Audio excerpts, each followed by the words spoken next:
If you're looking to upgrade your gaming rig in 2025, chances are you've been eyeing the AMD RX 9070 XT or nvidia's RTX 5070 Ti. These two are the go-to mid-range cards right now, built for solid 1440p and even 4K gaming. They both come with 16GB of VRAM, next-gen upscaling tech, and enough power to handle big games like Cyberpunk 2077 or Starfield.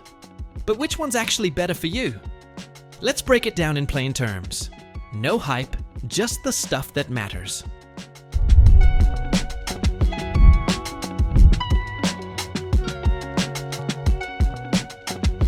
Starting with the basics. The RX 9070 XT runs on AMD's new RDNA 4 architecture with 64 compute units and a 4nm process.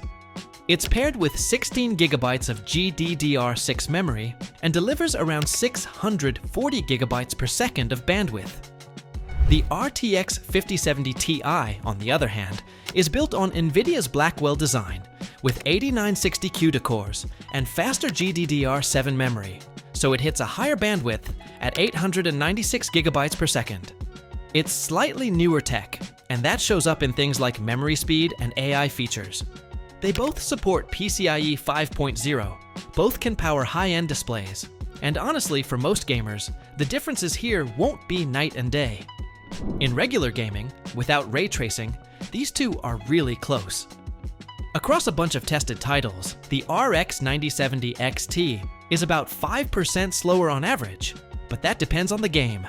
For example, it pulls ahead in Dragon's Dogma 2 and Rocket League, while the 5070 Ti does better in older titles like GTA 5 Enhanced. Both cards easily push 100+ frames per second in most AAA games at 1440p. At 4K, they're still strong, though you'll probably want to enable upscaling in some of the heavier games. Ray tracing is where nvidia still has the edge. The 5070 Ti handles lighting, shadows, and reflections a little better in ray-traced games like Cyberpunk 2077 or Warhammer 3. AMD's made progress with its ray accelerators in RDNA 4, and it even beats nvidia in some titles like Assassin's Creed Shadows. But overall, nvidia's more consistent when ray tracing is turned on. If ray tracing is something you really care about, the 5070 Ti is the better pick, but AMD is no slouch either. Both GPUs use AI upscaling to improve performance at high resolutions. NVIDIA's DLSS4 is still more polished, especially with motion clarity and frame generation. AMD's FSR4 has improved a lot though, and it's open source, so it works on more games and hardware. The 5070 Ti also has more AI Core's Tensor cores, which help in creative apps like Blender or video editing tools. If you're just gaming, you'll be fine with either. But if you also do creative work, NVIDIA's extras might be more useful. Power-wise, both cards pull about 300 watts under load. The RX 9070 XT is a bit more power-hungry on paper, but in real-world use, they're close. You'll want a decent 800-watt PSU either way. In terms of heat and noise, it depends more on which model you buy.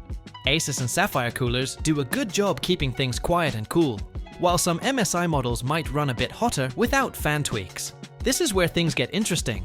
AMD's RX 9070 XT launched at $599, while NVIDIA priced the 5070 Ti at $749. That $150 gap makes a big difference if you're trying to stay under budget. Now, real-world prices are inflated. Thanks, scalpers. So they're closer in cost. But AMD's card still offers more value. It's usually cheaper, easier to find, and gives you around 95% of the performance for less money. Unless you really need DLSS 4 or do a lot of ray-traced gaming, the RX 9070 XT is probably the smarter buy. So, here's the takeaway. If you want great gaming performance, don't care too much about ray tracing, and want to save some cash, the RX 9070 XT is a great pick. If you play a lot of ray-traced games, or you're into content creation and want DLSS or CUDA support, the RTX 5070 Ti is worth the extra money. They're both solid cards, and whichever one you pick, you're going to have a great time gaming at 1440p or 4K. What do you think? Are you leaning AMD or nvidia this time around? Let me know.